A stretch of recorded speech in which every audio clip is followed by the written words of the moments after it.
প্রথমে পরিমাণ মতন পেঁয়াজ, তারপর এখানে জয়িত্রী, ছোট এলাচ, লবঙ্গ, দারচিনি আর 1 চামচ মতন নিয়ে নিয়েছি এখানে জিরে। সব কিছুকে একসাথে করে একটা ভালো রকম পেস্ট করতে হবে, খুবই স্মুথ হবে সেই পেস্ট রেডি। তেল গরম হলে দিয়ে দিতে হবে কসুরি মেথি। কসুরি মেথি দিয়ে গ্যাস ওভেনের ফ্লেমকে একেবারে সিম করে একটু ভেজে নিতে হবে। মাংসের পরিমাণ এখানে 1 কেজি আছে, মাংসগুলো এইভাবে দিয়ে দিতে হবে।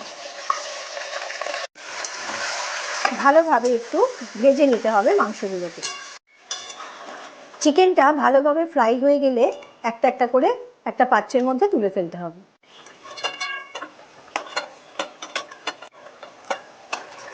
মাংসগুলো তুলে রাখার পর যে পেস্ট আমি করে রেখেছিলাম সেই পেস্ট একেবারে তেলের মধ্যে দিয়ে দিলাম। গ্যাসের ফ্লেমকে কিন্তু সবসময় এবার সিম করে রাখতে হবে। এবার দিয়ে দিতে হবে পরিমাণ মতন আদা বাটা, পরিমাণ মতো রসুন বাটা, দিতে হবে হলুদ গুঁড়ো, দিয়ে দিতে হবে অল্প পরিমাণে পাকা লঙ্কা গুঁড়ো। কসুরি মেথি আর তেলের সাথে ভালোভাবে মশলাটা এবার কষিয়ে নিতে হবে।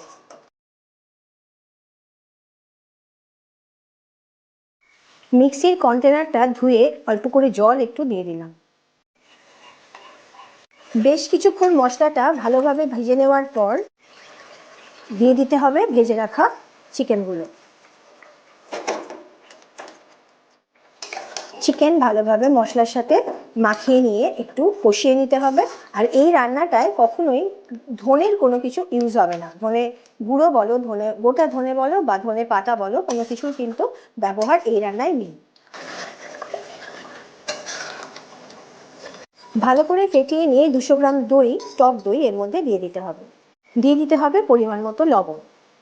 গ্যাসের ফ্লেমকে মিডিয়ামে রেখে আবার ভালোভাবে একটু নেড়ে দিতে হবে। 20টা মতন আমন্ড বাদাম নিয়ে নিয়েছি, একটু বেটে নেব খোলা শুদ্ধই।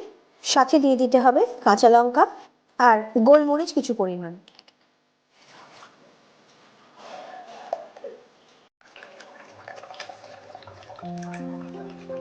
আমন্ড, কাঁচা লঙ্কা, গোলমরিচের পেস্ট দেওয়ার পরে একটু নাড়াচাড়া করে নিলেই কিন্তু রেডি হয়ে যাবে আজকের রেসিপি কসুরি ফ্রাই চিকেন। খেয়ে কিন্তু অবশ্যই আমাকে কমেন্টে জানাতে ভুলো না তোমাদের আজকের রেসিপিটা কিরকম লাগলো।